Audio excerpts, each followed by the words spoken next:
படைக்கிறவன் மட்டும் கடவுள் இல்ல, பயிரிடுறவனும் கடவுள் தான். அனைவருக்கும் இனிய காலை வணக்கம். என் பேர் SSL JKK Muniraja college agriculture science நான் ஃபஸ்ட் இயர் படிக்கிறேன். இப்போ என்ன பார்க்க போகிறோம்னா கொத்தமல்லி எப்படி அடிக்கணும்னு பார்ப்போம். இந்த மண்ணுக்கு வந்து ஊட்டச்சத்து வந்து என்ன நம்ம கொடுக்கணும்னா மாட்டு சாணங்கள், அடுத்து வந்து ஆட்டு சாணங்கள்.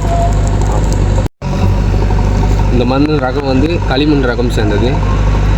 ஆகாயம் இத்தனை நாள் மண் மீது வீழாமல் தூணாக. அடுத்தபடியாக என்ன பண்ண போகிறோன்னா மண் லூஸ் பண்ணணும்.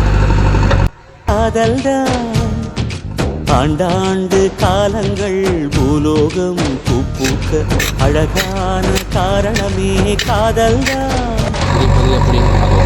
பஞ்சபூதங்கள் யாவும் காதலின் அடிமை, நாட்கள் 7 காதலின் கிழமை, 9 கோள்களும் காதலை சுற்றி வரும். மரம் ஏற ஏணியை தந்தால் மலையில் ஏறி கொடியேற்றும், குண்டூசி கையில் தந்தால் கிணறே தோன்றிவிடும். வெறுங்கல்லை வைரக்கல்லால் காதல் பார்வை மாற்றிவிடும். வெந்நீரில் விட்டால் கூட காதல் மீன் நீந்தும்.